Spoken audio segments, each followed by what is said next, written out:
नमस्कार। ना इधर ना उधर, सीधे मुद्दे पर नजर। क्या है आज की खबर? आप देखना शुरू कर चुके हैं न्यूज़ 18 आपके पुनीत के साथ। चलिए बात कर रहे हैं अमेरिका के राष्ट्रपति डोनाल्ड ट्रंप की। भले ही अमेरिका की कोशिशों के बाद इजराइल और हमास के बीच जंग थम चुकी हो, या फिर दूसरी तरफ उत्तरी गाजा में भी एक बार फिर से निर्वासित हुए फिलिस्तीनियों की वापसी शुरू हो चुकी हो, लेकिन अब ट्रंप ने एक बार फिर से जो बयान दिया है उससे पूरे मिडिल ईस्ट में ही हड़कंप मच चुका है। दरअसल ट्रंप ने जोर देकर कहा है कि फिलिस्तीनियों को जॉर्डन और मिस्र जाकर बस जाना चाहिए। ट्रंप के इन दोनों देशों के प्रमुखों को भी संबोधित करते हुए कहा गया कि उन्हें उम्मीद है कि जॉर्डन और मिस्र फिलिस्तीनियों को फिर से तैयार होने वाले गाजा के बजाय अपने देशों में बसाने के प्रस्ताव का समर्थन कर देंगे। हालांकि ट्रंप की तरफ से दिए गए इस बयान से ना तो दोनों देश इत्तेफाक रख रहे हैं और ना ही फिलिस्तीन के लोग। हाँ, इजराइल के दक्षिणपंथी नेताओं को जरूर कहा जा रहा है कि ट्रंप का यह बयान रास आ रहा है। सबसे बड़ी बात यह है कि ट्रंप ने यह बयान देते हुए अमेरिका की तरफ से जॉर्डन और मिस्र को दी जाने वाली मदद की दुहाई तक दे डाली है और कॉन्फिडेंस दिखाते हुए कहा है कि वे ऐसा ही करने वाले हैं क्योंकि हम उनके लिए बहुत कुछ करते हैं और वे ऐसा करने वाले हैं। व्हाइट हाउस के ओवल ऑफिस में फोटो सेशन के दौरान ट्रंप ने यह बात दोहराई है। जी हां, दोहराई, क्योंकि इसके पहले भी वो ये कह चुके हैं। या हम इसे इस तरीके से समझ सकते हैं कि ट्रंप इन देशों पर अपने एहसान की याद दिलाते हुए कहना चाहते हैं कि उन्हें ऐसा करना ही चाहिए। तो क्या यह समझा जाए कि ट्रंप अब इस मामले में दबाव डालने की कोशिश आने वाले वक्त में करते नजर आएंगे, या फिर चाहे वो जॉर्डन हो या मिस्र? लेकिन सवाल यह उठता है कि क्या फिलिस्तीनी गाजा वाले इलाके को छोड़ने के लिए राजी हो जाएंगे?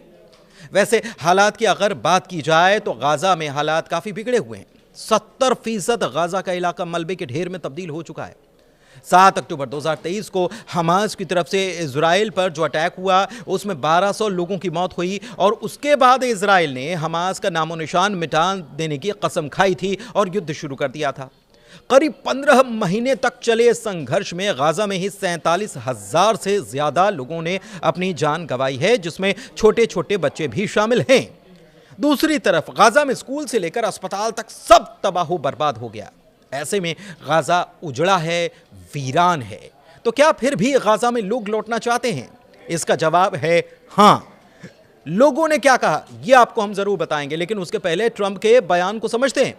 फिलिस्तीनी नेतृत्व संयुक्त राष्ट्र और क्षेत्र में अमेरिकी सहयोगियों के प्रस्ताव के व्यापक विरोध के बावजूद डोनाल्ड ट्रंप ने दोहराते हुए कहा है कि बड़ी संख्या में फिलिस्तीनियों को गाजा छोड़कर मिस्र या जॉर्डन चले जाना चाहिए।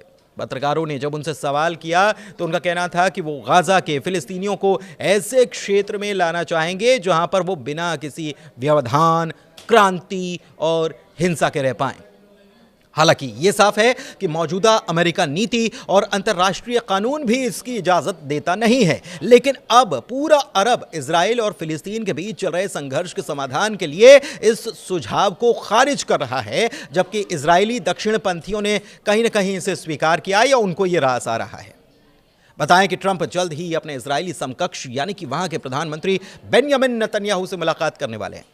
ट्रंप के अमेरिका की कमान संभालने के बाद किसी राष्ट्राध्यक्ष की उनसे पहली मुलाकात होगी। ट्रंप का कहना है कि जब गाजा पट्टी पर नजर डाल दी जाती है तो यहां के हालात भी नजर आते हैं और ये बताते हैं कि कई सालों से ये किसी नर्क से कम नहीं है। ट्रंप का कहना है कि उस पट्टी पर अलग अलग सभ्यताएं रही हैं, ये यहीं से शुरू नहीं हुआ, इसकी शुरुआत हजारों साल पहले हुई थी। इशारा 3000 साल पहले का था, जिसके बारे में आगे जिक्र होगा। उन्होंने ये कहा कि इसके साथ ही हमेशा इसकी हिंसा से इसका जुड़ाव रहा है। आप ऐसे क्षेत्र में रहने वाले लोगों को पा सकते हैं जो बहुत अधिक सुरक्षित हैं, शायद बहुत बेहतर हैं और शायद बहुत अधिक आरामदायक है। इतना ही नहीं, ट्रंप की तरफ से यह भी दावा किया गया कि रविवार को मिस्र के राष्ट्रपति अब्देल फतह अल सीसी और जॉर्डन के राजा अब्दुल्ला से उन्होंने बात की थी और जोर देकर कहा था कि सहमति इस पर बन जाए, सहमत हो जाएंगे।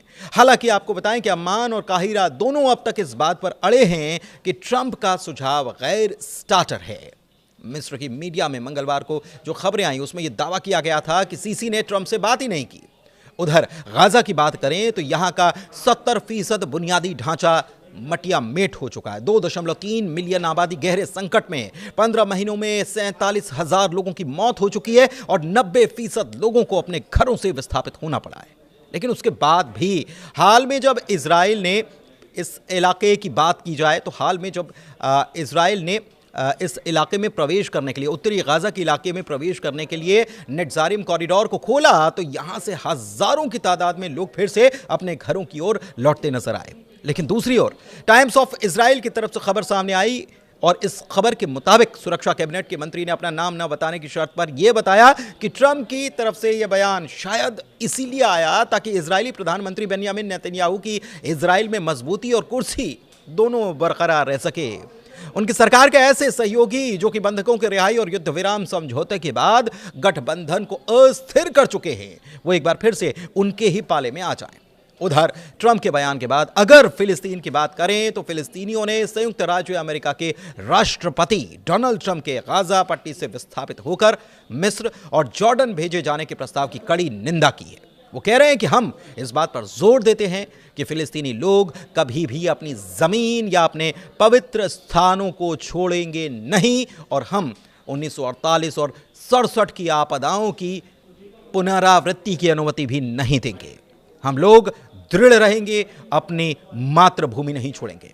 लेकिन दूसरी तरफ इजरायली मीडिया ने बताया है कि मध्यस्थों ने युद्ध विराम वार्ता के दूसरे चरण पर शुरुआती काम शुरू कर दिया है, जो मार्च की शुरुआत में लागू होने वाला है। समझौते के महत्वपूर्ण अगले चरण के दौरान इजराइल के गाजा से पूरी तरह से हटने की उम्मीद है और हमास के निशस्त्रीकरण की उम्मीद है, लेकिन इसे लेकर जानकारियां कुछ साफ नहीं है। वैसे इससे पहले आपको याद होगा कि कुछ वक्त पहले इजराइल की तरफ से एक मैप जारी किया गया था और इजराइल के मैप से अरब देशों के हुक्मरानों के जिस्म में आग सी लग गई।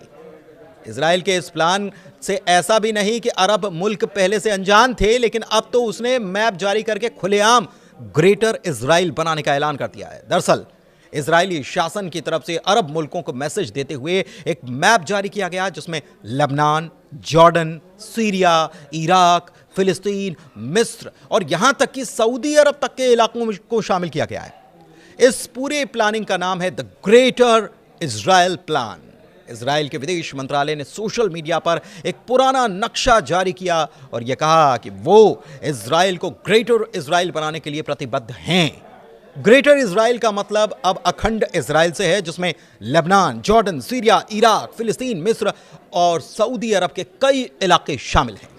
इजराइल के विदेश मंत्रालय का यह कहना है कि आज से 3000 साल पहले इस भूखंड पर यहूदी साम्राज्य का शासन था और ट्रंप की तरफ से भी हजारों साल पहले की जब बात की गई तो उनका इशारा इसी तरफ था।